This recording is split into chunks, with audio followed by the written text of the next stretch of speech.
On the cover of your program this afternoon, there's a word that I'd like to talk about, and that word is ceremony. I looked up the origin of the word. It turns out it comes from the Old French, and it translates as ritual observance. It's unfortunate that there are so few real ceremonies anymore in modern life, either public or private. Religious observance isn't as common as it used to be, nor are the ceremonies that used to be associated with fraternal organizations or mutual aid societies. I wonder for how many of us that ultimate private ritual called the evening family meal is a daily or weekly routine in our lives where the whole family gets together at one time in one place. Increasingly rare. All casualties of modern life and the disconnection that new technologies can make seem so appealing. But ceremonies have a purpose. And in universities, pomp and ceremony is important as a marker of life-changing events. Today's ceremony is one such event. It involves ritual. To the extent that we want to perpetuate the most important things in life, we human beings tend to ritualize them. Even prehistoric people ritualized events important to them. Effective rituals have certain things in common. They use words and music and symbols.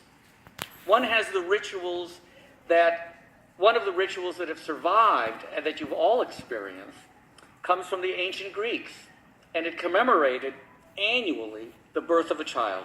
And they incorporated all the elements of ritual: special food, special fire, special music, and a transcendent petition. You still do this. Well, it seems ordinary because we don't call it a ceremony, we call it a birthday cake. You know, special food, special music, a transcendent wish that goes wafting to the heavens as we blow out the candles and the smoke rises. It's an old Greek religious ceremony, believe it or not. And it is a big deal, even just a simple birthday cake. I mean, whatever the age, how sad it is to not have one's birthday recognized by anybody in some special way. Rituals are important things. The subject of the ritual, though, has to be important too, and it has to be taken seriously by the participants. Today is like that because today is January 16th, 2018. And if you haven't thought about it, this is the day, this is the time, this is the place when you are taking your Hippocratic Oath. The modern equivalent of a Hippocratic Oath is the pledge that you will take today. You knew that day was coming eventually because health professionals take pledges. And this is your moment to be witnessed by your family in which you are taking this critically important step. It has to be an exclusive commitment. Ritual makes difficult demands. I mean, you really have to deserve it. It has to be a hard thing to get to this day, and it has been hard. Some of you are here after much struggle. And there are some who started with you who are not here today. They began that journey, but have not been as successful as you have been for a variety of reasons. Ritual has to be voluntary. You can't be forced into it. Nobody can make you take this pledge and have it be meaningful to you if you don't want to. It's entirely a voluntary act. And ritual has to be special. We have to be removed from our ordinary life, and that's why this event is not taking place in a classroom in the dental school. It has to be in ritualized space, commensurate with the seriousness and the significance and the drama, really, of the day. And that's what this auditorium is providing for us. And then rituals are moments of conscious alignment. We come from different backgrounds and cultures and linguistic and religious traditions, but we're all here today to assert a common response to an ultimate proposition. What is that proposition? It's that providing the finest possible care for our fellow human beings is among our highest life aspirations. We're committing ourselves to that.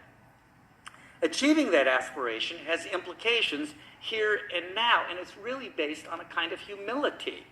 It means that when things don't go our way, whether it's in dental school or beyond, we see it as an opportunity to learn, to improve, to do so without resentment and in recognition that what we learn day by day as we practice this profession for many years and decades is all aimed at helping future patients. And then rituals require symbols. There are two in this ceremony. One is the white coat. It's not the coat itself. You know, what is the coat? It's 20% cotton, 80% polyester. And we get them in bulk discount. But we all know what that coat symbolizes. It's so much more.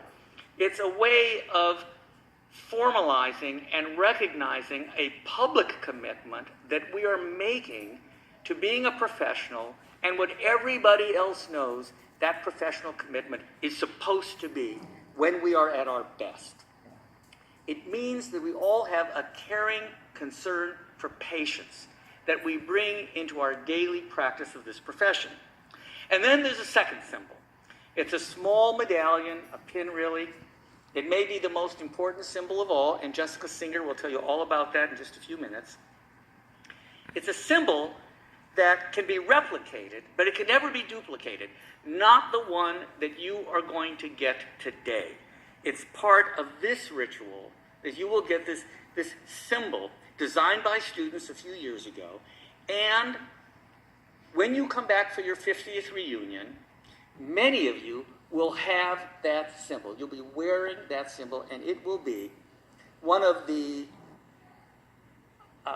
pieces of dental school that will have great sentimental value for you, because it will bring you back to this day. When you come back on your 50th reunion, I look forward to all of you wearing that pin. So I want to take this opportunity to thank everybody for being here and to congratulate our students. Thank you.